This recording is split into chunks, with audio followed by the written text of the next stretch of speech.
The humid night air hung heavy, thick with the scent of cheap beer and nervous energy. Graduation parties were always a chaotic mess, a bittersweet cocktail of celebration and impending doom. Ilara navigated the throng of familiar faces, her heart a frantic hummingbird trapped in her chest. Tonight was the night. Or, more accurately, tonight had to be the night. For 10 years, she'd been tethered to Maya, a loyal moon orbiting her sun. 10 years of stolen glances, shared laughter, and the agonizing, unspoken truth that threatened to choke her. 10 years of loving Maya with every fiber of her being, and in a few weeks, Maya would be gone, swallowed by the sprawling landscape of California and her fancy tech job. Ilara spotted Maya across the lawn, her laughter ringing out, bright and infectious. She was surrounded by a gaggle of well-wishers, her eyes sparkling with excitement.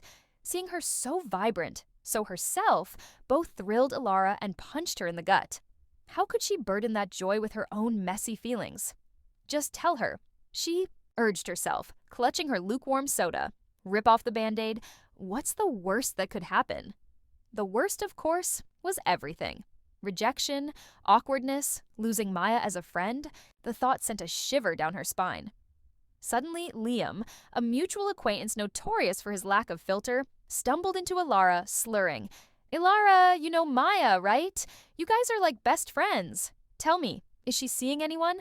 Because, I think she's kinda..." Wowza. Ilara's stomach plummeted. Liam? Seriously? The universe had a cruel sense of humor. She forced a smile. "I think Maya's focused on her new job, Liam." He blinked owlishly. "Yeah, but she's like super smart and funny and..." Wowza. "Someone should tell her." He wandered off, leaving Ilara in a state of bewildered fury. Wowza? Was that really the best Liam could do? And the audacity, the sheer, unadulterated gall. Did he have any idea how long Ilara had been carefully constructing a wall of friendship around her feelings to protect herself and Maya?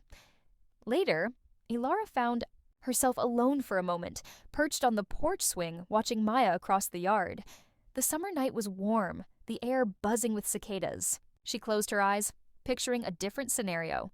One where she was brave, where she confessed, where Maya... "Penny for your thoughts?" Ilara jumped, startled. Maya stood before her, a soft smile gracing her lips. "Just thinking about graduation," Ilara stammered, her carefully constructed facade cracking. "Bittersweet, isn't it?" Maya sighed, settling onto the swing beside her. "I'm going to miss this place. Miss everyone." She paused, her gaze meeting Ilara's. "Especially you." Ilara's heart leaped. Was this it? Was this her chance? She opened her mouth to speak, but the words caught in her throat. Suddenly, the back door slammed open, and another friend, Chloe, rushed out, waving a crumpled piece of paper. "Guys, look what I found. Someone left this on the kitchen counter." Chloe unfolded the note and read aloud, her voice dripping with dramatic flair. "Under the oak tree, where dreams take flight, a hidden truth awaits in the pale moonlight." She paused, looking around expectantly. What do you guys think it means? A collective groan rippled through the small group that had gathered. "Sounds like some cheesy scavenger hunt," someone quipped. But Ilara felt a jolt of something akin to electric shock. The oak tree. It was their spot. The place where they'd spent countless hours talking, laughing, dreaming. Had someone known Maya? Meanwhile, was unusually quiet, her expression unreadable. She excused herself, saying she needed to grab another drink. Ilara watched her go, a growing sense of unease prickling at the back of her neck. Maya's perspective. Oblivious. That's what they thought. That's what she let them think. It was easier that way. Safer. Maya watched Ilara from across the lawn, her heart aching with a love that mirrored Ilara's own. 10 years. 10 years of carefully constructed smiles, playful shoves, and a desperate attempt to keep the truth hidden.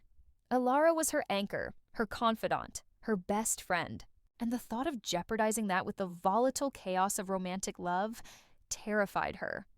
What if she confessed, and Ilara didn't feel the same way? What if everything shattered? When Liam had cornered Ilara, Maya had wanted to disappear.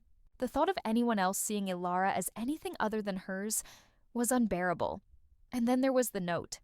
She'd seen Chloe find it, seen the puzzled expressions on everyone's faces. Her own heart had hammered against her ribs. She knew exactly where that note led. She'd written it herself weeks ago in a moment of weakness, and then hidden it away, terrified of the consequences. The truth was, she was a coward. She loved Ilara fiercely, passionately, but the fear of rejection, the fear of losing her, had kept her silent. Ilara's perspective continued. Driven by a mixture of curiosity and a desperate need to understand, Ilara found herself drawn to the oak tree. The moon cast long, eerie shadows across the grass. As she approached, she saw a small, folded piece of paper nestled in the gnarled roots. Her hands trembling, she unfolded it. Inside, written in familiar handwriting, were the words, "I've loved you for 10 years. Are you brave enough to love me back?" Ilara's breath caught in her throat. The writing, it was Maya's. Suddenly, a twig snapped behind her. Ilara whirled around to see Maya standing there, her eyes wide and vulnerable. "Maya?" Ilara whispered, her voice barely audible. Did you write this?"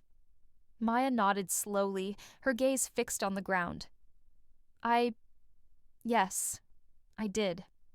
1,000 emotions warred within Ilara: disbelief, elation, anger, relief. Why didn't you say anything?" Maya finally looked up, her eyes shimmering with unshed tears. "I was scared, Ilara. I was so scared of losing you." Ilara stepped closer, her heart pounding in her chest. "You wouldn't have lost me, Maya. Not ever." The silence that followed was thick with unspoken words. Ilara reached out, gently cupping Maya's face in her hands. "I love you too, Maya. More than anything." A shaky smile spread across Maya's face. "Really?"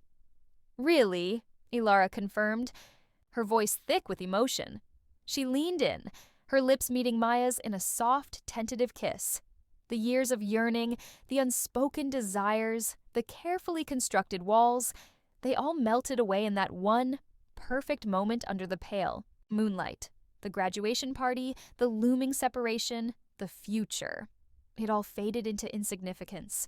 In that moment, there was only Ilara and Maya, finally brave enough to love each other back. The road ahead wouldn't be easy. Distance would be a challenge, and there would inevitably be bumps along the way. But as they stood there, hand in hand, under the ancient oak tree, Ilara knew that they could face anything, as long as they faced it together. The silent satellite had finally found its orbit, not around a distant sun, but beside a kindred star.